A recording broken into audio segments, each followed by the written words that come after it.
Amados hermanos, en la fe bendita de nuestro Señor Jesucristo, paz a vosotros. Tengan la bondad de sentarse, hermanos. Vamos a pasar directo a lo que nos compete en esta mañana. Ya estamos muy cerca de terminar con las escuelas sabáticas que corresponden al libro de Proverbios. Ha sido un viaje, hermanos, emocionante, sobre todo edificante en todos los sentidos de la palabra. Yo espero de verdad en mi corazón que tanto un servidor como todos los que hemos estado compartiendo juntos esta palabra hayamos tenido la oportunidad de poner en práctica quizás una de estas lecciones, hermanos. Es complicado a veces, la verdad es que es profunda la palabra de Dios, es profunda la enseñanza y es extenso, pero en verdad que espero que podamos tener esta oportunidad, y si no lo hemos hecho hasta este momento, vamos a ponernos esa meta. Estas últimas 2 lecciones vamos a procurar poner en práctica alguna de estos consejos que son prácticos, hermanos, son pequeños, y podemos decir que este trimestre pues ya logró algunos de sus objetivos. La ideal es que siempre podamos sacarlo, hermanos, tengamos en mente que es algo que tiene que estar en constante práctica, pero que podamos, al menos en este trimestre, poner en práctica alguna de las cosas que nos propone todo este cuadernito. Vamos a ir a la lección número 12, hermanos, que es de hecho la penúltima. Lección número 12, y de hecho va terminando, hermanos, así como vimos el desarrollo con valores específicos, el final, la conclusión, nos va a dar una forma más holística de poner en práctica, algo que sea integral en nuestras vidas. Y qué mejor manera, hermanos, veíamos la semana pasada, primeramente las amistades, porque es obviamente algo que el ser humano en su característica social pues siempre va a tener presente. Pero el siguiente, hermanos, es yo creo que igual o incluso más importante, pues es el seno familiar, el hogar. Y aquí vamos a ver algunas de las metáforas que se utilizan, porque pues sabemos que el hogar es algo que puede ser un poco ambiguo cuando lo definimos. A veces cambiamos de una ubicación física y también podemos compartir el hogar con diferentes personas, sean o no sean quizás directamente de nuestra familia. Vamos a ver lo que nos propone el objetivo para que también nos planteemos estas preguntas claves que estamos tratando de resolver en esta mañana. Objetivo: proporcionar, con base en los principios de sabiduría que ofrece el libro de Proverbios, las herramientas y los conocimientos necesarios para fomentar un ambiente de amor, respeto y armonía dentro del núcleo familiar. Ese es el objetivo, hermanos. Dice primeramente, y vamos a planteárnoslo, primeramente, ¿por qué, hermanos? Yo creo que el por qué, que es la parte de atrás, lo que antecede incluso el desarrollo de esta misma escuela sabática, es que tendemos a subestimar un poco el impacto que tiene nuestro entorno más cercano en nuestro comportamiento, en nuestras vidas, a corto y a largo plazo. Es decir, a veces pensamos que no importa el seno familiar de donde venimos, y es algo incluso que hasta se repite en la sociedad moderna, ¿no? Que nuestro entorno no define quiénes somos. Y eso, hermanos, es hasta cierto punto verdad, porque la realidad es que nuestra familia va a definir en muchas medidas comportamientos, creencias, confianzas, desconfianzas. Hermanos, hasta patrones de comportamiento puede definir el seno en el que nos desenvolvemos día tras día. Al final del día es eso, estamos día tras día conviviendo, y hay hasta dichos, ¿no?, en el mundo sobre esta circunstancia de cómo uno se vuelve parecido a aquellos con los que más tiempo está. Entonces es importante considerar que a veces podemos llegar a subestimar el impacto que tiene pues este entorno cercano que es el hogar, la familia, y que tenemos que volverlo a evaluar, hermanos, para ver que sí tiene un impacto grande, y que además, todavía más importante, una familia es el primer bloque que se define, y después de la familia se permea quizás a la iglesia, de la iglesia, hermanos, se permea, digamos, vamos a llamar a una localidad, de una localidad se puede permear a la iglesia entera, y eso impacta en una sociedad entera. Entonces, si los bloques de construcción de una sociedad, que son las familias, no tienen un fundamento firme de sabiduría que sea el correcto, evidentemente la sociedad completa va a tender a tener también estos mismos pues valores. ¿Y para qué, hermanos? Pues precisamente lo que dice el objetivo, que con base en estos principios de sabiduría, yo creo que obviamente toda la Escritura está repleta de sabiduría, pero nos vamos a centrar, por supuesto, como lo hemos hecho hasta ahora, en algunos de los consejos de Proverbios, y veamos cómo a través de estos consejos y cómo Proverbios nos brinda algunas de las bases fundamentales para poner en práctica en la familia, en el hogar, hermanos. Entonces, esta es la parte que podemos rescatar más que nada del objetivo. ¿Cómo vamos a ver los principios de sabiduría de Proverbios? Cómo estos impactan en nuestras decisiones, en nuestros patrones de comportamiento, y también, hermanos, reconocer algo que dice un poco más adelante. Nos van a dar herramientas, nos van a dar conocimientos, pero dice aquí que es para fomentar, hermanos. ¿Qué significa fomentar? Mejorar, procurar. Otras palabras pueden ser impulsar, promover. Pero ahí está, ¿no? Esta es la parte clave, que dice que uno cuando actúa de esta manera, cuando toma estos consejos, vamos a fomentarlo, lo vamos a promover, lo vamos a impulsar, pero tenemos que también entender que no está al 100% en nuestras manos.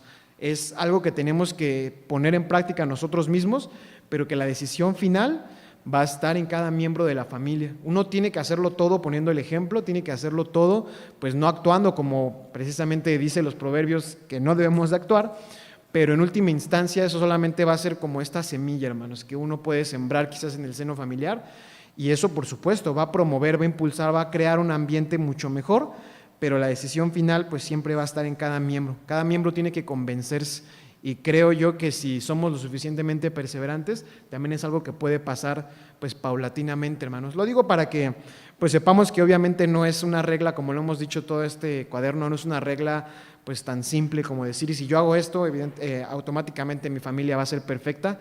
Hermanos, creo que es normal que pueda haber problemas en la familia, creo que es normal que puedan existir, más bien lo que dice aquí es que tratemos de fomentar la resolución de los mismos y que no existan en la medida de lo posible, que yo creo que es imposible, pero al menos tratar de aminorarlos.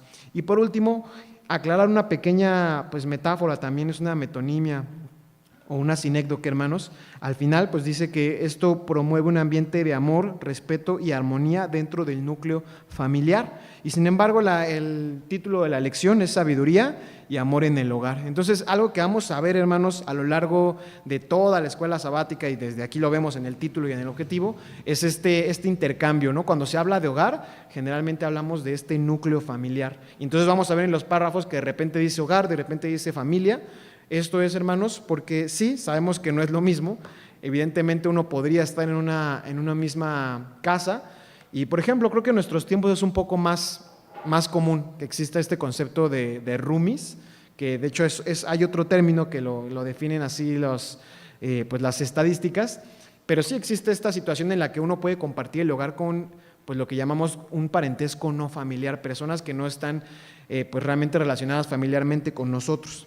Al final, hermanos, es mucho más común que los hogares sean lo que se llama familiares, es decir, que sea la familia, pero bueno, incluso en esas circunstancias en las que no sea una familia dentro de un hogar, al final va a tener un impacto muy significativo. Y eso nos invita también, hermanos, a que si por ejemplo tenemos esta circunstancia en la que vivimos con roomies o con personas que no son familiares, pues no paremos, hermanos, de invitar, de exhortar a través primeramente del ejemplo, pero también a través de todo nuestro comportamiento. Al final, estando en un mismo lugar viviendo, pues va a dar muchos de los patrones de vida de esa persona. Entonces, por eso más que nada se usa esta figura. Vamos, hermanos, a ver nuestra lectura bíblica que está en Salmo 128.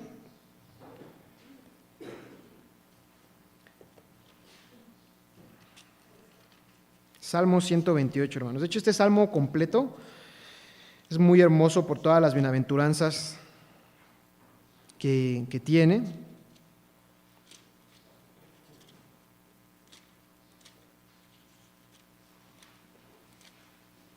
Pero los primeros versículos, que son los que nos propone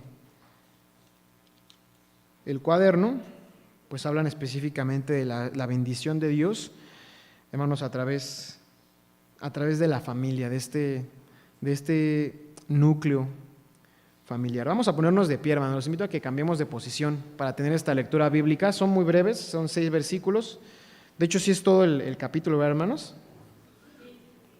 Vamos a leerlo todo, hermanos. Son 6 versículos, es pequeño, y vamos a poner todo el entendimiento en esta lectura. Salmo 128, versículo 1 en adelante. Dice así: Bienaventurado todo aquel que teme a Jehová, que anda en sus caminos. Cuando comieres el trabajo de tus manos, bienaventurado tú, y tendrás bien. Tu mujer será como parra que lleva fruto a los lados de tu casa, tus hijos como plantas de olivas alrededor de tu mesa. He aquí que así será bendito el hombre que teme a Jehová. Bendígate Jehová desde Sión, y veas el bien de Jerusalén todos los días de tu vida, y veas los hijos de tus hijos y la paz sobre Israel. Amén. Tengan la bondad de sentarse una vez más, hermanos. Aquí está algunas de las manifestaciones de la bendición de Dios en la vida de un hombre, y empieza, por supuesto, con una bienaventuranza, hermanos. Y es algo muy hermoso cuando encontramos bienaventuranzas en la Biblia, porque habla, hermanos, de promesas de Dios. Y yo creo que si hay promesas que realmente se cumplen, a diferencia quizás de las del hombre, que deberían de ser así, pues son las de Dios, hermanos. Una promesa de Dios es algo que realmente se cumple y es algo que impacta de manera positiva en nuestras vidas. Primeramente dice que lo que tiene que predominar, hermanos, es el temor de Jehová. Bienaventurado todo aquel que teme a Jehová. Es una invitación primero personal y después habla también de sus caminos. Es imposible que sigamos sus caminos si no tenemos el temor de Jehová, si no creemos en Dios de manera plena como el único creador. Y hermanos, es por eso que el primer versículo empieza con esta bienaventuranza. Después, hermanos, viene de algo muy interesante. ¿Cómo ustedes creen que se manifieste la bendición de Dios en nuestras vidas? Yo creo que hay muchísimos ejes, muchísimas posibilidades, pero ¿cómo lo pueden ver ustedes en sus vidas? Abrir puertas, dice mi hermana Eva. Una de las bendiciones de Dios es que se te abran puertas. A veces no lo consideramos, ¿no? A veces llegan oportunidades a la vida, incluso las rechazamos y después decimos o reclamamos a Dios que no tenemos bendición, ¿no? Y sin darnos cuenta de que la bendición de Dios está ahí en ese tipo de cosas, ¿no? Dice el versículo 2 justamente, ¿no? Cuando comieres el trabajo de tus manos. No dice, hermanos, cuando Dios te regale el alimento. Dice, cuando comieres el trabajo de tus manos. Y eso, hermanos, habla de dos cosas. Habla tanto del trabajo como de la satisfacción por el mismo. Primeramente porque aunque desgraciadamente a veces vemos el trabajo como lo contrario a una bendición, como una carga, como un yugo que tenemos, es, hermanos, una grande bendición. Significa el sustento del ser humano, significa el que puedas estar no solamente para ti, porque a veces es desgraciadamente que lo estemos pensando de esta manera, como necesito trabajar para sustentarme. Yo creo que incluso la parte más satisfactoria de un trabajo es que puedas, como dice el apóstol Pablo, puedas sustentar también a los que tengan necesidad. Y esas son de las sensaciones, yo creo, pues que más puedan llenar un ser humano, el poder ayudar. Puede ser económicamente, puede ser, hermanos, de diferentes formas, pero si les ha pasado seguramente en la calle poder ayudar a una persona quizás con una discapacidad, a un anciano que está tratando de pasar, a un anciano que no puede pasar una parte porque está complicada, hermanos, yo creo que son de esas sensaciones pues más satisfactorias del ser humano, y el hecho de que se sienta así es precisamente refleja la naturaleza que tenemos con Dios, que nos da precisamente, nos dota de un corazón que se satisface cuando puede ayudar a los demás. Y dice precisamente el versículo 2, comer el trabajo de tus manos. Ya no solamente va a ser la satisfacción, la bendición de tener el trabajo, hermanos, que es una cosa aparte, es tener satisfacción de tu trabajo, es que trabajes y cuando comas todo esto, no sientas como que estás haciendo algo incorrecto, que sientas que no lo mereces, sino que digas, Dios me otorgó esto y tengo satisfacción porque también me dio la fortaleza para trabajar. Dice también que va a tener, hermanos, una bienaventuranza tanto él como, hermanos, en el versículo 3 más adelante, su familia. Y esta es una, pues yo creo, una forma poética muy hermosa en lo que la plantea tanto pues nuestra versión como otras que son un poquito más explícitas, pero aquí dice, tu mujer será como parra que lleva fruto a los lados de tu casa. En otras versiones dice, en el seno de tu hogar tu esposa será como vid llena de uvas alrededor de tu mesa. Y aquí dice parra, o sea, habla justamente comparándola con un fruto y dice, va a ser como un fruto que está dando constantemente. Dice que lleva fruto a los lados de tu casa. Entonces, en este caso, una forma de interpretarlo, pues justamente a los hijos, hermanos, a los que están alrededor. Dice que también, hermanos, los hijos como plantas de oliva alrededor de tu mesa. Otra grande satisfacción, yo creo, y pues más los padres que pueden ver a los hijos crecer, que pueden ver a los hijos tener éxito, tener salud, pues es algo también que pues definitivamente les produce la felicidad, hermanos. Dice también que de esta manera será bendito el hombre que teme a Jehová. Y al final, hermanos, una de las bendiciones que a veces también pasamos por alto, ya hablamos de la familia, hablamos del trabajo, de la satisfacción del mismo, y también al final nos dice que es la paz, hermanos. Dice en el versículo 6 que una, pues es la longevidad, porque dice que veas los hijos de tus hijos, que habla justamente de una persona tanto que tuvo la longevidad suficiente para ver a sus pues, hijos de sus hijos, sus nietos, y quizás hay quienes llegan a ver más, y también, hermanos, pues ver la paz. Eso es algo, hermanos, difícil de comparar, que podamos tener paz en el corazón después de todo lo que, pues, lo que Dios nos ha dado. Es difícil a veces también, hermanos, porque tenemos que tener los ojos abiertos a las bondades que Dios nos da. Les hago una pregunta inicial antes de pasar ya de lleno, hermanos, pues a este material. ¿Ustedes consideran que la familia como un grupo social es importante? ¿Consideran que es relevante, hermanos? ¿Qué dirían, qué porcentaje de su vida, de su carácter, de lo que son hoy en día, consideran ha sido desarrollado dentro del núcleo familiar? ¿Hasta qué punto los define su familia? Y no digo, eso es una pregunta quizás de introspección, hermanos, y es muy hermoso decir, yo tengo la blanda respuesta por mi mamá, yo tengo la perseverancia por mi papá. O sea, que veamos, hermanos, en retrospectiva y ver valores específicos que hayamos, no voy a decir heredados, porque se dice que se heredan, pero más que heredados, pues son enseñados, ¿no? Y hoy en día se habla justamente de la herencia porque un padre que enseña a su hijo a ser perseverante o a ser diligente, casi siempre va a tender a pasar ese conocimiento a las generaciones venideras, e incluso puede llegar a definir una familia completa por generaciones con un valor, por ejemplo, la diligencia, por ejemplo, la benevolencia o la bondad, y decir, esa familia siempre está dando en la iglesia, siempre está dando a los que necesitan. Qué hermoso, hermanos, que un apellido, que una familia pudiera ser definido con un carácter así, y que nosotros sintamos tanto la responsabilidad, que es pues algo bonito, pero también el placer, hermanos, de poder continuar con esta misma línea de pensamiento, de tener esa misma bendición, diría yo. Solamente le pido a mis hermanos en cabina que nos puedan apoyar con la segunda diapositiva que tenemos en el material con respecto a esta importancia de la familia, hermanos. La familia, según se define, es la célula básica en donde se aprenden los valores fundamentales para el desarrollo y progreso tanto personal como de la sociedad. Se dice que es un espacio donde nos sentimos confiados, plenos, el refugio, hermanos, donde nos aceptan. Muchas veces es un lugar específico. Es nuestra primera escuela, hermanos, que tenemos como seres humanos. Antes de entrar a cualquier institución, tenemos a la familia.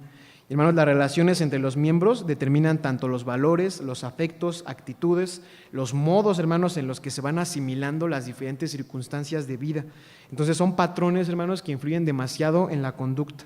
Aquí en este momento les ponemos unas gráficas que son del INEGI del 2020, que pues pone, por ejemplo, algunas de las estadísticas, ¿no? Primeramente, tenemos el 87% de los hogares en México son familiares, es decir, vive una familia, todos están relacionados con lo que llama el INEGI el jefe de familia, es decir, identifican que siempre en un hogar va a haber una figura de autoridad. Puede ser incluso compuesta, como llaman, que puede ser un padre, una madre, un hermano mayor y la madre, cosas de ese estilo, pero entonces vemos, hermanos, que la mayoría de los hogares aquí en México son familiares, tienen un parentesco entre todos. Y también pues hablan de otras tres categorías, que una es pues la familia nuclear que normalmente llamamos, que habla por supuesto de esta familia que suelen ser los padres, los hermanos y los hijos desde la perspectiva de los padres. También una familia compuesta que ya incluya más miembros, ¿no? Incluye un tío, incluye una tía, quizás una familia un poco más lejana, y también hay pues algunas familias que ya es un poco más común en estos días, que suele ser solos, que suele ser una familia de uno o quizás de dos, es un poco más común en nuestros días, y que, bueno, en ese caso podríamos decir que no hay una influencia directa de otra persona, pero al final del día esa misma persona sigue visitando, sigue concurriendo a su familia. Vamos, hermanos, ahora a pasar al versículo para memorizar, para que podamos comenzar con algunas de las claves de esta escuela sabática. Los hermanos que hayan tenido la oportunidad de memorizar, pues Proverbios capítulo 3, versículo 33, vamos a pedir que puedan ponerse de pie, lo vamos a hacer como lo hemos hecho hasta este momento, hermanos. Primeramente del lado derecho, luego izquierdo, y pasamos a la parte de arriba. La maldición de Jehová está en la casa del impío, mas él bendecirá la morada de los justos. Proverbios 3:33, amén. Amén. La maldición de Jehová está en la casa del impío, mas él bendecirá la morada de los justos. Proverbios 3:33, amén. Amén. La maldición de Jehová está sobre la casa de los impíos, mas él bendecirá. Perdón. La maldición de Jehová está en la casa del impío, mas él bendecirá la morada de los justos. Proverbios 3:33. Amén. Amén. La maldición de Jehová está en la casa del impío, mas él bendecirá la morada de los justos. Proverbios 3:33. Amén. Amén. Pasamos, hermanos. Pasamos, hermana Esther. La maldición de Jehová está en la casa de los impíos, mas la bendición de la morada de los justos. Proverbios 3:33. Amén. La maldición de Jehová está en la casa del impío, mas él bendecirá la morada de los justos. Proverbios 3:33. Amén. Amén. La maldición de Jehová está en la casa del impío, mas él bendecirá la morada de los justos. Proverbios 3:33. Amén. Amén. La maldición de Jehová está en la casa del impío, mas él bendecirá la morada de los justos. Proverbios 3:33. Amén. Amén. Paso a vosotros, hermanos. Pasa vos, hermano. La maldición de Jehová está en la casa de los impíos, mas Jehová bendecirá la morada de los justos. Proverbios 3:33. Amén. Amén.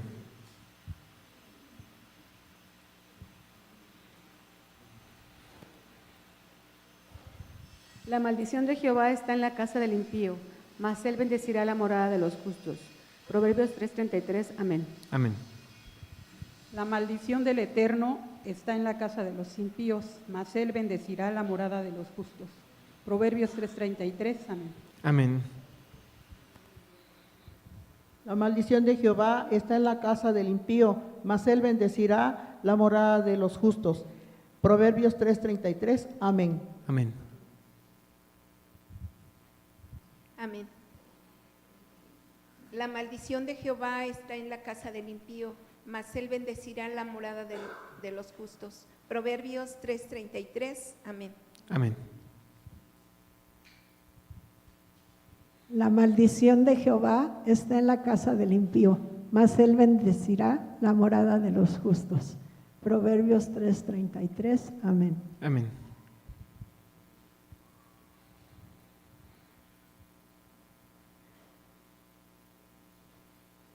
La maldición de Jehová está en la casa del impío, mas él bendecirá la morada del justo, de los justos.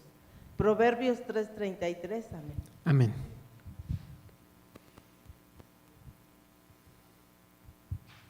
La maldición de Jehová está en la casa del impío, mas él bendecirá la morada de los justos. Proverbios 3:33. Amén. Amén. La maldición de Jehová está en la casa del impío, mas él bendecirá la morada de los justos. Proverbios 3:33. Amén. Amén.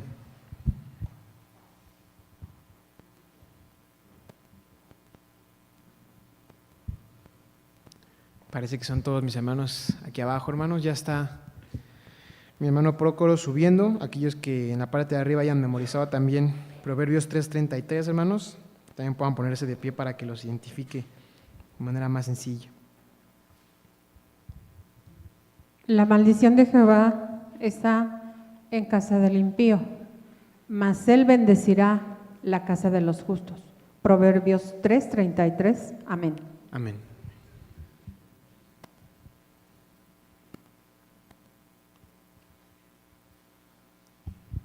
La bendición de Jehová está en la maldición de Jehová está en la casa del impío, mas él bendecirá la morada del justo. Proverbios 3:33. Amén. Amén. La maldición de Jehová está en la casa del impío, mas él bendecirá la morada de los justos. Proverbios 3:33. Amén. Amén.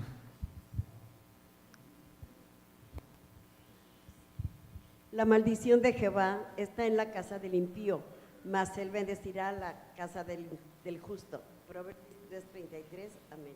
Amén. La maldición de Jehová está en la casa del impío, mas él bendecirá la morada de los justos. Proverbios 3:33. Amén. Amén. Parece que son todos. Hermanos, Dios bendiga ese esfuerzo, que sobre todo lleve en su corazón estas palabras.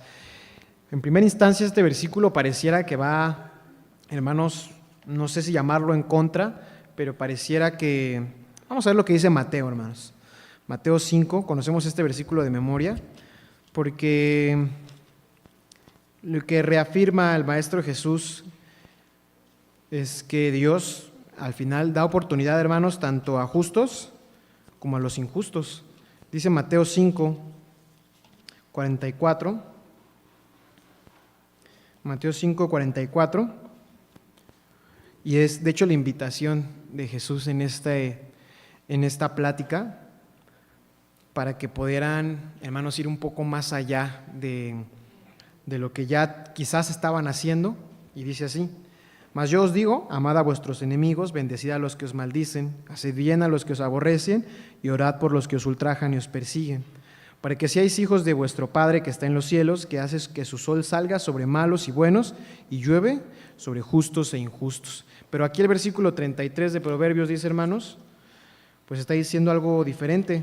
Dice que la maldición de Jehová está en la casa del impío. ¿Cómo podemos entender esto? Yo creo que hay que analizar dos cosas, hermanos. Primeramente, es parte de la justicia de Dios que haya un límite para todo. Es decir, Dios sí da oportunidad a malos y buenos, para que, dice Ezequiel también, no quiere la muerte del impío, no quiere la muerte del que hace el mal, quiere que pueda entender, que pueda reflexionar. Pero hermanos, ¿qué pasaría si Dios permitiera constantemente esto? Al final eso no es parte de la justicia. Y Dios en su justicia también impone límites, hermanos, en este comportamiento, y llega un punto justamente en el que empieza pues a haber consecuencias por este tipo de obras. E incluso más aún, hermanos, el texto resalta precisamente esto, como casi de manera natural, cuando alguien comienza a actuar en contra de las leyes de Dios, creo que solito se pone el pie en muchos sentidos. Y es evidente que justamente aquí dice que la maldición de Jehová está en la casa del impío. Hermanos, esta maldición de Jehová puede ser el simple hecho de que si uno busca los conflictos, las contiendas, las malas palabras, las malas conversaciones en un hogar, evidentemente va a cosechar ese mismo tipo de actitudes de todos los miembros de ese seno familiar o de ese hogar. Y ahí está justamente lo que dice, ¿no? Se empieza a ver pues las consecuencias nefastas de empezar a tener este tipo de actitudes. Tomamos decisiones incorrectas, hermanos, que nos llevan a un resultado incorrecto, y en ocasiones pues hilamos este tipo de circunstancias. Y el reverso es todo lo contrario. Cuando hacemos lo contrario, hermanos, incluso en un seno en el que quizás alguien o en general se pueda notar que no hay un temor de Dios, cuando alguien tiene esta capacidad, es muy probable que pueda permear, porque van a ver que justamente el estilo de vida es mucho más pleno, el poder temer a Dios y tener esta guía en sus vidas. Entonces yo creo que es como un fenómeno más bien de acción y consecuencia, hermanos. Cuando actuamos en contra de estas leyes de Dios, naturalmente llega a haber una maldición casi provocada por nosotros mismos. Entonces es parte de lo que también se menciona aquí en Proverbios. Vamos a entrar, hermanos, al material exegético. Me gustaría que pudiéramos diversificar un poco los hermanos y hermanas que estén apoyándonos para leer. Entonces, si fuera alguien de la femenil, hermanos, alguien de la varonil, alguien de la sociedad juvenil, pues estaría grandioso. Mira, tenemos a mi hermana Lidia, levantó la mano, ya una de la sociedad femenil. Yo creo que como son, hermanos, también arriba de la sociedad femenil, ya tendríamos 2 de la sociedad femenil y son 6 párrafos. Entonces necesitamos otros 2 de la varonil ahorita y otros 2 jóvenes, hermanos. Tenemos a mi hermana Adelina, tenemos a mi hermano Rubén. Bueno, vamos a empezar con el párrafo número 1, mi hermana Lidia, ya tenemos a otros, pero faltan de los jóvenes, hermanos, para que también puedan ahorita levantar las manos.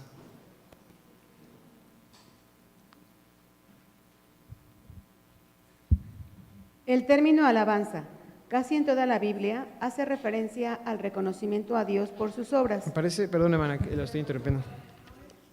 Sí, está una lección adelantada. Podemos definir a la sabiduría como el arte de formar planes para llegar al éxito deseado. Con base en esta definición, es indudable que tal capacidad procede de nuestro intelecto y de la moral que tengamos. Muchas gracias.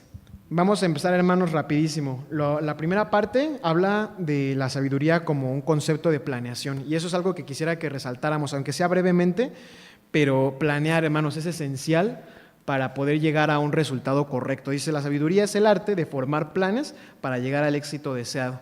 Si no planeamos, hermanos, pues no puede haber sabiduría en algo que ni siquiera estamos haciendo, ¿no? Entonces, la primera parte, hermanos, y que es algo que también, desgraciadamente, pues se pasa por alto, y más en la parte familiar, es la planeación. Vamos a ver lo que dice Proverbios 21, para que veamos cómo la Biblia, de hecho, sugiere constantemente que hay una planeación en nuestras decisiones. Casi siempre tendemos a planear más las cosas que son a largo plazo, porque obviamente va a tener un impacto largo en nuestras vidas. Lo malo, y creo que donde podemos fallar, es en pues, subestimar el mediano plazo, que también es importante, y en no definir qué cosas y qué cosas sí, qué cosas no son a largo plazo. Porque por supuesto no vamos a gastar una hora de nuestra vida planeando qué vamos a comer en 15 minutos, ¿no? Pero sí necesitamos entender que hay cosas como el formar una familia, que es una de las decisiones que más van a tener impacto y que son de los planes a más largo plazo que existen en la vida de un ser humano. Proverbios 21, hermanos, dice el versículo número 5. Dice así: los pensamientos del solícito ciertamente van a abundancia, mas todo presuroso indefectiblemente a pobreza. Lo voy a leer en otra versión, hermanos. Aquí dice solícito, justamente para referirse a la planeación, hermanos, a alguien que hace de manera, pues, vamos a llamarle pensada, justamente. ¿Quién decía mi hermana Elizabeth? Pensado, ¿no? Solícitamente pensado una circunstancia. Dice así esta versión, que es la Nueva Versión Internacional: los planes bien pensados producen ganancias, los apresurados traen pobreza. Entonces, al final, dice que cuando nosotros fallamos, hermanos, en planear, es mucho más, pues vamos a decir, probable que exista pues un fallo en lo que vamos a hacer. ¿No será verdad eso también para una familia, hermanos? Para formar una familia, para formar un hogar, por muchas circunstancias. Vamos a ver lo que dice Mateo, el mismo maestro. Aquí es una parábola realmente, hermanos, un símil.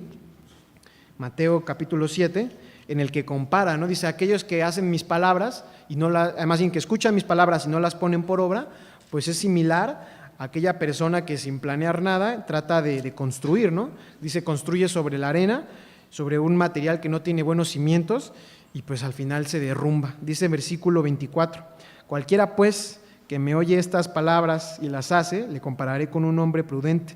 Prudencia, precisamente la planeación la asocia con la prudencia, que edificó su casa sobre la peña, y descendió lluvia, y vinieron ríos, y soplaron vientos, y combatieron aquella casa, y no cayó, porque estaba fundada sobre la peña. Y cualquiera que me oye estas palabras y no las hace, le compararé a un hombre insensato. Edificó su casa sobre la arena, descendió la lluvia, vinieron ríos, soplaron vientos, se hicieron ímpetu en aquella casa, y cayó, y fue grande su ruina. Hermanos, sin planeación, justamente las adversidades, los valles, las circunstancias difíciles, es mucho más probable que una familia que no tenga esta planeación y sobre todo el fundamento, que lo vamos a ver más adelante, pues vaya a caer, que tenga una circunstancia que pueda destruir mucho más fácil que en una familia donde abunda precisamente todas estas circunstancias en la palabra de Dios. Una familia no debería tener una naturaleza diferente en cuanto a planeación, hermanos. Deberíamos tomarnos ese momento para definir decisiones a veces que parecen básicas y que a veces damos por hecho, pero que puede ser, por ejemplo, siquiera si se pueden en una pues, unión de pareja, si van a tener hijos, ¿no? Es una cuestión que antes, en el pasado, era casi automático, ¿no? Hasta no voy a decir criticaba, pero se hacía algo raro que una pareja después de casarse no tuviera hijos. Pareciera que hubiera ahí algo raro, ¿no? O sea, ¿por qué no tienen hijos? Hoy en día creo que comienza a haber un cambio de mentalidad, que no quisiera señalar si es bueno o malo, porque cada quien podrá tener razones, ¿no? Pero en realidad es una decisión que se tiene que tomar, hermanos, entre dos personas, porque son dos personas inicialmente las que van a formar esa familia. Entonces, una decisión que apareciera trivial, pero no lo es, hermanos, es siquiera si van a tener hijos, si se decide que se van a tener hijos, ¿en qué cantidad? Puede haber una situación de molestia, hermanos, quizás de frustración porque alguien quisiera tener más hijos y la otra persona no. Hermanos, algo que a veces incluso pasamos por alto son los bienes. Creo que no por ser materialistas, pero sí porque es también parte de lo que el ser humano necesita. O sea, un hogar y los bienes, cómo van a estar repartidos, cómo se van a distribuir, es importante que se tenga en cuenta al momento de planear una familia. Es solamente un paréntesis con este primer párrafo, hermanos. No quisiera que se llevara obviamente la escuela sabática, pero creo que es importante que la planeación pueda tomar un lugar en nuestras vidas para todas las cosas, y la familia, hermanos, que sepamos que es uno de esos planes a largo plazo que más debería tener planeación, no para que lo sobrepensemos, sino para que podamos entender cuáles son los deseos que buscamos, ¿no?, al tener una familia. Y con respecto a esto, hermanos, pues yo creo que nunca es tarde, porque alguien podría decir, pero ya la familia ya está hecha, ya pasó hace mucho tiempo. Yo creo que siempre es buen momento para iniciar una planeación, incluso para los momentos que tenga esa familia, porque es un plan para toda la vida. Vamos a pasar al siguiente párrafo. Había levantado mi hermana Adelina también y mi hermana Gloria. Usted le vamos a dar, hermana, el párrafo número 3, para que ahorita que está aquí abajo mi hermano Prócoro se pueda preparar y estar ya en la parte de arriba. El párrafo número 4, mi hermano Rubén había levantado la mano. 5 y 6, los jóvenes ahorita van a levantar las manos. En la actualidad, lograr la paz en el hogar y vivir en armonía parece algo difícil. Sin embargo, quienes conocemos de la palabra de Dios, contamos con una guía explícita para lograrlo. Tal guía nos enseña que formar un hogar no solo es casarse y tener hijos, o construir una casa y satisfacer las necesidades de esta. En realidad, un hogar es la cimentación de valores en cada miembro de la familia, iniciando con los padres. Proverbios 3-4, 11, 29. Amén. Gracias, hermana Adelina. Hermanos, pregunta también creo que de reflexión. ¿Por qué decidieron, si es que, bueno, yo creo que todos tenemos una familia, aunque sea mucho más pequeña, aunque sea quizás de tiempo atrás que ya no los vemos, tenemos una familia. Pero aquellos que han tenido la oportunidad quizás de iniciar una nueva familia dentro de este proceso, la pregunta sería, hermanos, ¿por qué se decide tener una familia? ¿Cuál es el propósito? ¿Cuál es la motivación para tener una familia? Hermana Eva. ¿Es un comentario? Adelante, hermana. Si quiere, aquí está mi hermano Prócoro. Tiempos. ¿Sí? No sé ahorita cómo esté la situación debido a los cambios, pero antes en la iglesia se predicaba mucho que estaba prohibido los anticonceptivos y que tenía uno que tener hijos, no estaba prohibido todo eso. Ahora, conforme al cambio que ha habido, ¿cómo estamos en la iglesia? ¿Cómo está ese tema? Bueno, honestamente, hermanos, es una pregunta algo compleja. Creo que sería hasta un tema aparte, por varias razones, hermana, porque creo que tendríamos que ver al menos 3 perspectivas: la bíblica, que es obviamente nuestra guía; la contextual, hermana, porque obviamente esto es algo que tenemos que analizar en nuestros días, no para, como usted dice, o sea, no se trata de decir el cambio es lo correcto, y lo que me comentaba sobre viva los cambios, más bien como para entender tanto una situación, por ejemplo, en nuestros días que vivimos pues sobrepoblación, como las situaciones económicas, que también es importante considerar, ¿no? Que como lo veíamos ahorita, a veces uno podría tener mucho el deseo de tener un hijo, pero es verdad que si no tenemos los recursos económicos va a ser algo muy complicado. Y también existe, hermanos, la circunstancia, pues sí, también científica, para entender un poco más a detalle cómo funcionan. Yo creo que ese sería un tema, o sea, contestar esa pregunta en este momento sería apresurado, y pues necesitaría un poco más de análisis, hermana. Sin embargo, pues es bueno que levante la duda, hermana, y que se pueda tratar pues en un futuro para que no se quede simplemente al aire, que lo tengamos siempre en cuenta. Con respecto a lo que decíamos sobre la familia, hermanos, y también está relacionado, ¿por qué decidimos tener una familia? Existe la tentación, hermanos, de seguir lo que llaman el script, ¿no? El guión que está predeterminado, y decir, hasta pasa, ¿no, hermanos?, que luego vemos a una persona ya de cierta edad, vamos a llamarle 30 años, y está soltero, está soltera, y le decimos, ¿no? O sea, como de, ya se te está pasando el tiempo para tener una familia, ya hay hasta otros términos, ¿no? Pero bueno, la cuestión, hermanos, es que tenemos esta tendencia a que puede ser una tentación el seguir el guión, decir, pues ya después de cierta edad tienes que tener una familia y ese es tu propósito. Pero eso no puede ser un propósito, porque entonces es como estar aquí en la iglesia nada más porque me dijeron tienes que venir. O sea, es un propósito banal. ¿Están de acuerdo, hermanos? O sea, no podíamos tener un propósito tan superficial para formar una familia, un plan tan a largo plazo que al final, ya vimos todas las bendiciones en el Salmo 128, Dios tenía un propósito también para la familia. ¿Qué propósitos Dios tenía en mente, hermanos? Vamos a ver lo que dice Génesis. Es uno de los primeros versículos en la Biblia que habla de Dios sobre la familia, ¿no? Y alguien diría, pero aquí todavía no había como tal pues procreación, no había hijos. Hermanos, la familia empieza justamente desde el momento en que se unen dos personas, porque ya existe esta posibilidad de lo que dice Génesis 2. Génesis capítulo 2, hermanos. Dice el versículo 21 en adelante. Génesis capítulo 2, versículo 21 en adelante. Y Jehová Dios hizo caer sueño sobre Adán, y se quedó dormido. Entonces tomó una de sus costillas y cerró la carne en su lugar. Y de la costilla que Jehová Dios tomó del hombre, hizo una mujer y trájola al hombre. Y dijo Adán: esto es ahora hueso de mis huesos y carne de mi carne. Esta será llamada varona, porque del varón fue tomada. Dice el versículo 24: por tanto dejará el hombre a su padre y a su madre, y allegaráse a su mujer, y serán una sola carne.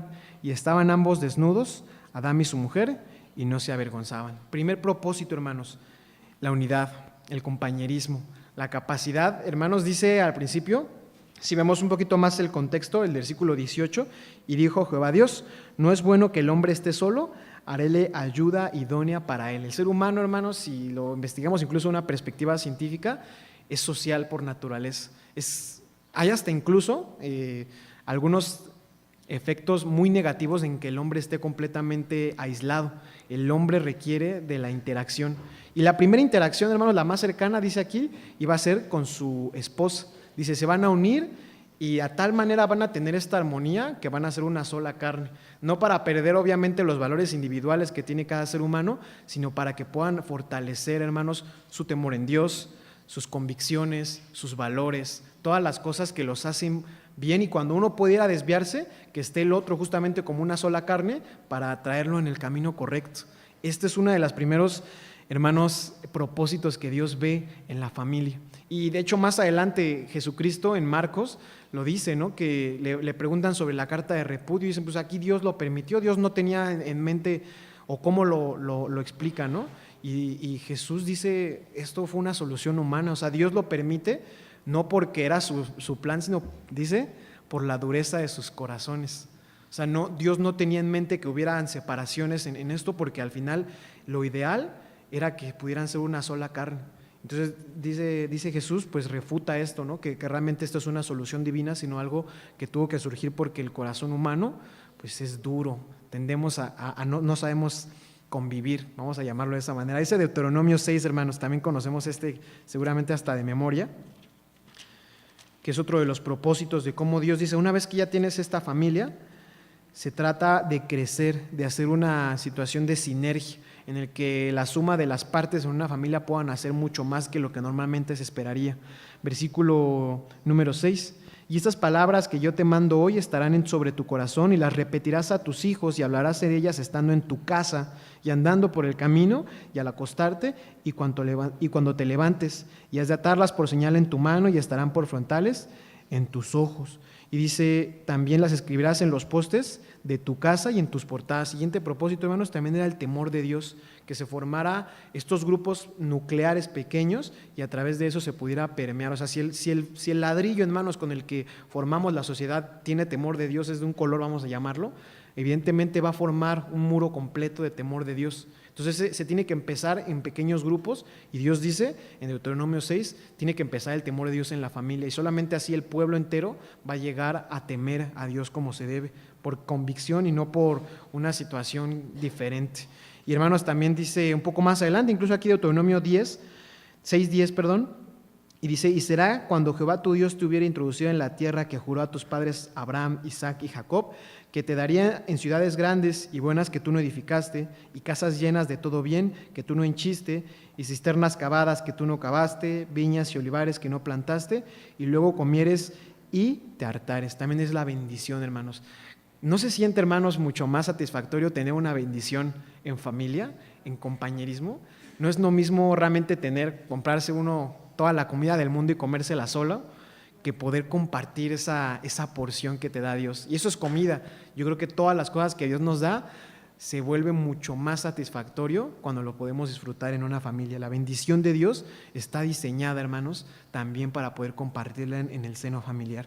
De todas las cosas materiales, hermanos, crear una familia debe significar una situación espiritual, una situación que viene primero del espíritu. Y por eso, hermanos, también vamos a ver, antes de pasar al siguiente párrafo, Proverbios 24. Porque en medio de todo esto, una vez que ya estamos formando una familia, tenemos que tomar en cuenta que pues, está la guía de Dios en Proverbios, pues para que constantemente nos pueda llevar a los resultados deseados, a algo pleno. Proverbios 24, versículo número 3, hermanos. Proverbios 24, versículo número 3 y 4. Con sabiduría se edificará la casa y con prudencia se afirmará, y con ciencia se henchirán las cámaras de todo bien preciado y agradable. Aquí, hermanos, entonces está el hecho de que una vez que ya tenemos la convicción, podamos usar la palabra de nuestro Dios para edificarla de la mejor manera, y dice afirmarla. Tenemos de hecho ya la respuesta a las primeras dos preguntas, hermanos. Vamos a pasar a la siguiente página para irlas respondiendo.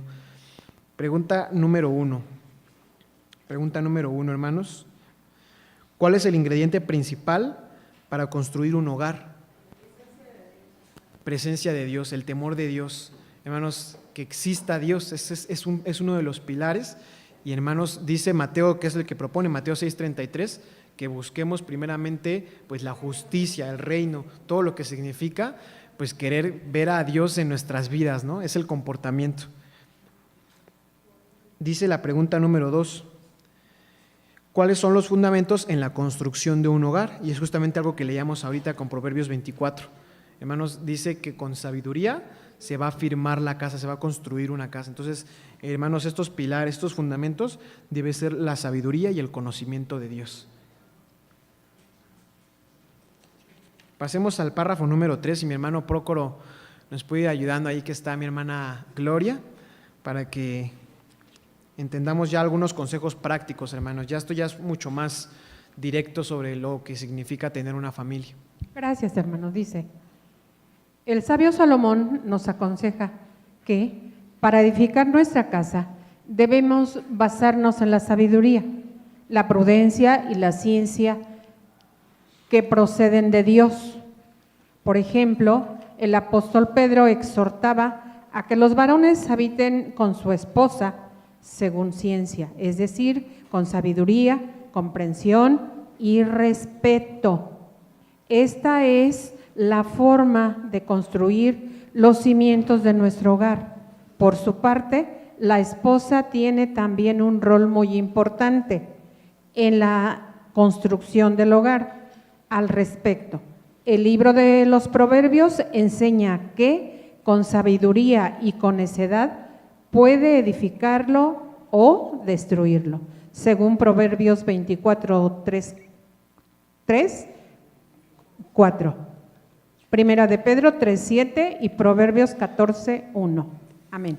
Gracias, hermana Gloria. Entonces, aquí ya nos metemos de lleno a dos, vamos a llamarle consejos específicos, ¿no? Primeramente, hermanos, vamos a hablar de relaciones. Estos párrafos 3, 4 y me parece que incluso el 5, hermanos, habla de las relaciones. Y la primera, pues obviamente, como decíamos al principio, antes de que existan los hijos, existen los padres, ¿no? Y es evidente que siempre van a existir figuras de autoridad. Lo mencionábamos hace unos momentos, todo grupo social, por pequeño que sea, tiene que tener figuras de autoridad. ¿Por qué? Hermanos, tienen muchas funciones, entre ellas, ellos suelen consolidar los intereses del grupo, suelen servir como un timón para poder guiar una decisión que quizás esté tomada, consensuada por todos, pero que pueda ejecutarse específicamente. Hablando ya de grupos sociales más grandes, pues siempre vamos a ver figuras de este estilo, ¿no? Como el presidente, vemos alcaldes y demás. Tiene que ser una figura de autoridad que pueda representar los intereses de este grupo. En una familia no es diferente. Existe el padre, existe la madre. Idealmente van a ser los dos. No tendría por qué prevalecer una autoridad sobre la otra, porque al final ambos pues básicamente estuvieron presentes en el momento de la formación de la familia. No es que uno haya llegado después o algo así, ¿no? Entonces lo que dice aquí al principio en este párrafo número 3 es que es importante que esto se tome en cuenta. Primeramente, del lado de un esposo, un hombre, pues dice el apóstol Pedro que tiene que haber siempre una circunstancia de comprensión, una circunstancia de amor cuando se trate con la pareja. Y del lado, pues también de la esposa, algo muy similar, dice que tiene que tener la sabiduría para tratar con un esposo. Entonces, al final, hermanos, quiero que entendamos que no debería haber una circunstancia de poder de más, ¿no? O sea, que digamos el jefe de familia, la jefa de familia, porque en realidad, pues en una familia al final están ambos y ambos tienen sus roles. Eso sí, siempre suele haber roles, ¿no? No es que uno haga todo y el otro no haga nada o que tengan que hacer exactamente lo mismo. Tienen capacidades, tienen diferentes, hermanos, aptitudes hacia las cosas que tienen que hacer y eso no es nada incorrecto. Más bien es entender que si hay división de roles, en realidad la parte de la autoridad tendría que estar siempre en esta balanza, ambos siempre consensuados, y lo que dice el párrafo 4 nos dice cómo se llega. Mi hermano Rubén, si nos puede apoyar con el párrafo número 4 para que veamos cómo se puede llegar a esta parte pues de consensuar correctamente. Dentro del hogar, la comunicación entre los padres es primordial, pues al practicarla de manera correcta se evitan malentendidos y discusiones sin sentido. Saber conversar de una manera dócil es básico, pues el proverbista dice que hay quienes hablan como dando estocadas de espada. En contraste, nosotros debemos ser como quien hace uso de sus palabras como medicina, es decir, al expresarnos debemos contribuir a solucionar y evitar crear conflictos. Para lograr esto, nuestras palabras deben de estar llenas de la doctrina que proviene de Dios, de su ley y de sus mandamientos. Proverbios 15:1, 12:18 y 31:26. Muchas gracias, hermano Rubén. Entonces, hermanos, aquí nos da el consejo principal y está centrado en la comunicación. Dice, al final, para que exista una familia fuerte, los dos padres tienen que estar en una comunicación constante. Dice primera epístola de Pedro, hermanos, vamos a ver algunos de los pilares brevemente que se requieren para una comunicación correcta, en la que pueda prevalecer ante todo el respeto y también que pueda llegar a tener pues esta efectividad, hermanos, que no sea vana. Primera epístola de Pedro, capítulo 3, y habla primeramente a los esposos. Vosotros maridos, es versículo 7, hermanos, discúlpenme. Primera epístola de Pedro, capítulo 3, versículo 7. Vosotros maridos, semejantemente, habitad con ella según ciencia, dando honor a la mujer como a vaso más frágil, como herederas juntamente de la gracia de la vida, para que vuestras oraciones no sean impedidas. Comunicación, hermanos, pero con respeto. Dice que tiene que ser según ciencia, como decía el párrafo anterior, para que nunca se pierda esta componente. Efesios 5, hermanos, vamos a ver un poco más adelante. Ahorita vamos a ver varios textos solamente como referencia y que veamos algunos de los consejos principalmente que dan los apóstoles, pero también pues Salomón. Efesios 5,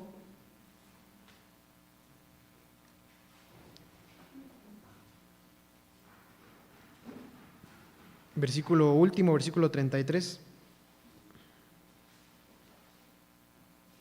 Cada uno empero de vosotros de por sí, ame también a su mujer como a sí mismo, y la mujer reverencia a su marido. Viene la parte del amor, hermanos, que tiene que haber siempre amor y no solamente un respeto, pues vamos a llamarlo como parecido al miedo, sino un respeto por el amor que se le tiene a una pareja. Vamos a ver lo que dice Proverbios. Esto es específicamente con la comunicación y creo que se mencionaron también dentro del párrafo 4. Proverbios 2, hermanos. La comunicación tiene que ser, se le llama hoy en día asertiva, es decir, que podamos saber interpretar las intenciones de nuestro interlocutor, que a través del tono, a través de incluso el mismo mensaje, podamos llegar a empatizar con lo que nos está diciendo y tratar de responder acorde, independientemente de si venga pues molesto, que podamos antes empatizar por qué está molesto y para eso no responder como dice Proverbios, no dice que respondamos de manera molesta, ¿no? La blanda respuesta dice Proverbios 2, hermanos, vamos a ver dos versículos. Proverbios 12, versículo 18. Y es lo que decía justamente nuestro párrafo. Hay quienes hablan como dando estocadas de espada, mas la lengua de los sabios es medicina. Si uno tiene esa capacidad de tener la comunicación con su pareja como si fuera medicina en lugar de estocadas, pues seguramente va a llegar a los objetivos deseados, va a ser asertiva, va a ser una comunicación que tenga un resultado. Dice, de hecho más adelante, 15, versículo 1, que es el que mencionábamos, ¿no? La blanda respuesta quita la ira, más la palabra áspera hace subir el furor. Hermanos, son 3 de los pilares que necesitamos para la comunicación. No los vamos a ver, pero en primera carta de los Corintios, capítulo 13, versículos 4 al 7, habla del amor. Y eso es algo bien importante, hermanos, en una relación que va más allá de la comunicación, pero habla del compromiso y también de lo que a veces llamamos como el sacrificio. Que no tiene que ser, por supuesto, un sacrificio, hermanos, en el que las cosas estén mal y simplemente estemos cediendo. Habla de un sacrificio para que entendamos que hay muchos detalles en la vida que tenemos que dejar pasar. Y dice Pablo, súfrelo. O sea, él habla del sufrimiento.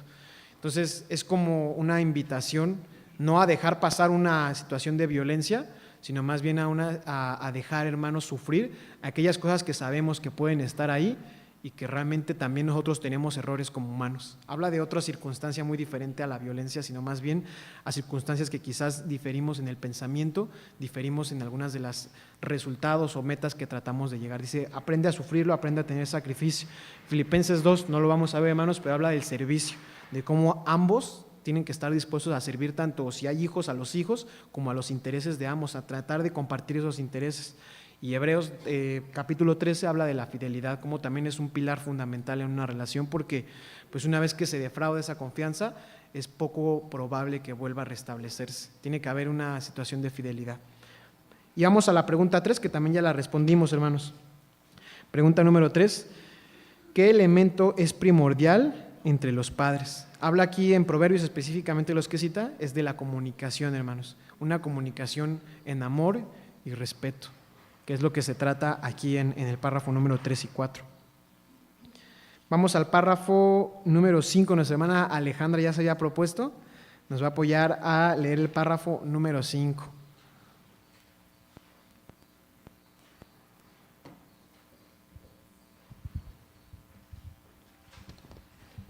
Por su parte, con los hijos debemos establecer reglas basadas en la enseñanza bíblica, manteniendo la jerarquía de los padres sobre los hijos, pero sin abusar de tal autoridad, según Efesios 6:4.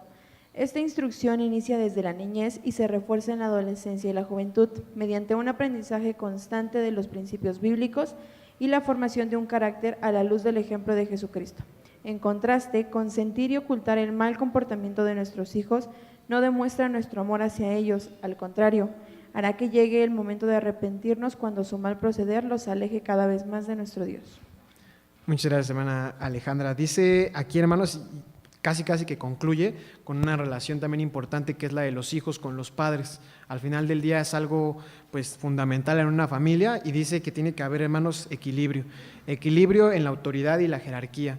Dice que si es importante, no podemos, a pesar, como dice, pues, de los cambios que pueda haber, nunca puede dejar de existir una figura de autoridad y de jerarquía en un padre. ¿Por qué? Pues decíamos, es ese timón, es esa persona y personas que tienen que llevar el liderazgo. Lo primero que dice es que sí, tiene que existir una jerarquía, no se puede pues poner al mismo nivel un hijo que un padre, porque el padre pues ha vivido mucho más, tiene obviamente mejores decisiones por todos los tiempos que ha vivido, y sobre todo tiene la capacidad de ver un poco más allá a veces de lo que un joven no puede. Entonces tiene que haber, sí, mantener esa jerarquía, y hermanos, no como algo que sea de miedo, porque a veces pasa y es algo que debemos de evitar, en el que un hijo le teme al padre y por eso hace lo que le pide, o que exista una reprimenda constante. Más bien yo creo que debemos de apuntar, hermanos, a una figura de liderazgo, que un hijo pueda ver al padre como un líder, que un hijo pueda seguir al padre por admiración y no por miedo, que admire las cosas que él hace, que admire las cosas que él dice, y que justamente a través de eso el hijo pueda decir, yo quisiera parecerme a mi padre o a mi madre, porque es una persona intachable. Eso, hermanos, es lo que propone el párrafo número 5, que la autoridad no provenga, dice justamente en los tiempos de Jesús, que a él lo escuchaban, a pesar de que era una persona, hermanos, económicamente pobre, quizás de una familia que no venía de la parte, pues vamos a llamar sacerdotal, que era los que podríamos decir el gobierno en ese entonces, no tenía un linaje pues que hoy en día podríamos decir a respetar, y sin embargo lo escuchaban porque decía, tenía autoridad. No hablaba como los escribas y los fariseos, y su autoridad, hermanos, no provenía de la soberbia o del miedo, sino justamente concedida del Padre, por actuar, hermanos, conforme a lo que él mismo decía. Esa capacidad para mantenerse sus palabras a la par con sus obras era lo que los demás veían y que le proveían autoridad. Entonces, esto es lo que nos invita el párrafo 5. Vamos a ver Efesios 6:4 nada más aquí, para que veamos lo que nos propone el apóstol Pablo con respecto pues, al trato con los hijos, y que veamos cómo es importante más bien guiar con liderazgo, con ejemplos, más que con una forma de estarlos castigando constantemente. Dice el versículo 4, lo conocemos también, hermanos: y vosotros, padres, no provoquéis a ira a vuestros hijos, sino criadlos en disciplina y amonestación del Señor. Y aquí dice, lo primero dice, no puedes ir más allá, tienes que fomentar esta parte de liderazgo, pero también hay que entender que hay disciplina. Dice, criadlos en disciplina y amonestarlos. Y lo que nos decía al final este párrafo 5 es que, aunque pareciera lo contrario y que estamos pues dándole bienes a un hijo cuando lo consentimos, pues dice que al final realmente es algo que va a tener una reprimenda más adelante, que va a haber un arrepentimiento. Proverbios, hermanos, capítulo 13, para ir con este último párrafo, ir concluyendo. Proverbios capítulo 13 nos habla de este caso y por qué es importante mantener el equilibrio. No puede ser solamente dar y dar sin que exista una lección, sin que exista un crecimiento.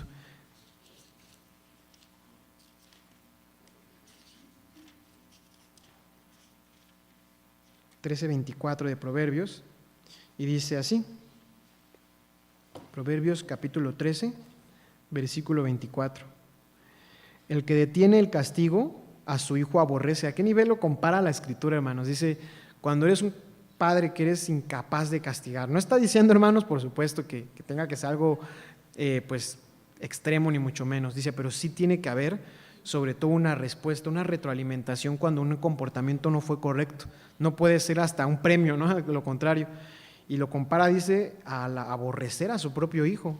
El que detiene el castigo a su hijo aborrece, mas el que lo ama madruga a castigarlo. Y aquí también es una figura, ¿no?, que habla de cómo tienes que no dejar pasar mucho tiempo, no exactamente madrugar para ir a castigarlo, sino si existe algo, no deberías dejar pasar mucho tiempo, porque entonces ya no existe, todo no está tan vivo el sentimiento, la experiencia, para que pueda entender pues la forma en la que pueda de alguna manera reconsiderarlo y reflexionarlo.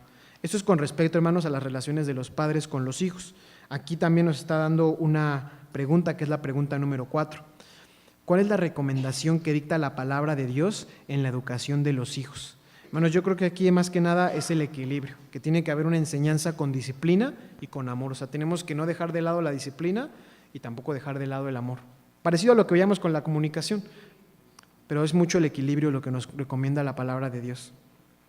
Terminemos, hermanos, con el párrafo número 6. ¿Algún otro joven que... Hermana Dani?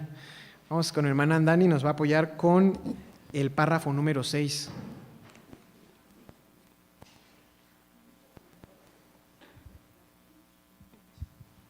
De este consejo bíblico aprendemos que construir una casa física y sustentarla no es suficiente cuando en ella está ausente el amor, la armonía y el conocimiento de Dios. Dice el salmista David, si Jehová no edificare la casa, en vano trabajan los que la edifican. Nunca debemos confiar en nuestra tranquilidad a las riquezas materiales, pues el amor, la comprensión y el respeto son tan valiosos que están fuera del alcance del dinero. Por esta razón, la palabra de Dios nos dice, mejor es la comida de legumbres donde hay amor, que de buey engordado donde hay odio. Proverbios 14:11, Salmo 127:1, Proverbios 11:28 y 15:17. Muchas gracias. Hermanos, vamos a concluir ya con esta escuela, sobre todo después de todo lo que uno observa, ¿no? Porque son muchos consejos los que da Salomón y pues nuestra tentación, o pues quizás hasta naturaleza humana, es perder el norte, que nos enfocamos en tantas tareas, consejos, y me pasaba, yo me acuerdo que hace unos años tenía como que la costumbre de leer proverbios, pero no sé si les pasa, hermanos, leen tantos proverbios que no aplica uno ninguno, porque dice, no, o sea, son 100 consejos, ya ni sé en cuál me quedé. Entonces, estos párrafos 6 es la consolidación. Vamos a tratar, hermanos, de enfocarnos incluso en uno, pero no perdamos el norte. ¿Cuál es el norte? El norte es Dios. O sea, nuestra brújula, hermanos, tiene que estar siempre apuntando, y aunque estemos en diferentes direcciones porque necesitamos hacer una cosa y el otro, nuestra brújula tiene que tener un norte, y ese norte, dice el párrafo 6, es Dios, ante todo es Dios. Y si queremos simplificarlo, quizás sobresimplificarlo, es entender cómo podemos agradar a Dios con una decisión en la familia, con una conducta, con un consejo. Nuestro norte, hermanos, no lo debemos de perder en todos estos consejos que leemos, y es Dios. Dice el Salmo 127, hermanos, que es lo que leíamos aquí, para que también ya vayamos concluyendo. Salmo 127.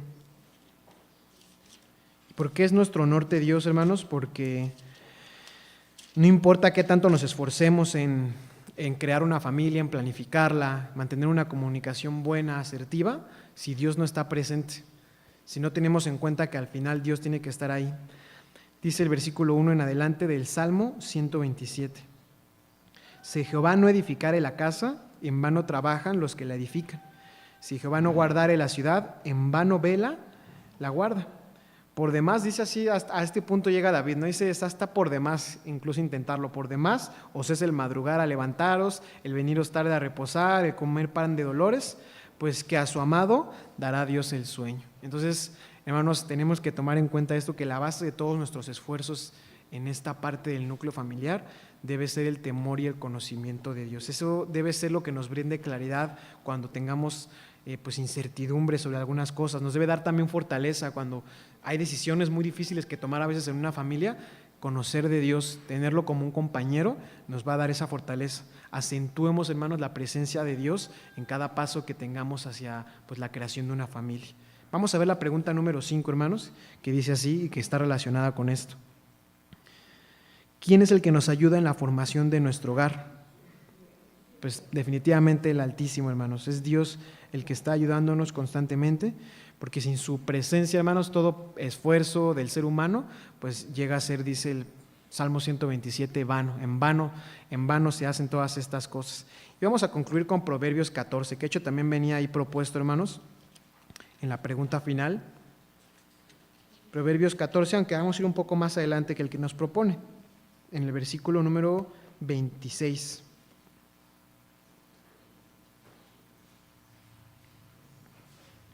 Versículo 26 al 27, hermanos.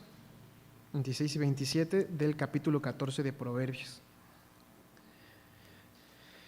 Y dice así: en el temor de Jehová está la fuerte confianza, y esperanza tendrán sus hijos. El temor de Jehová es manantial de vida para apartarse de los lazos de la muerte.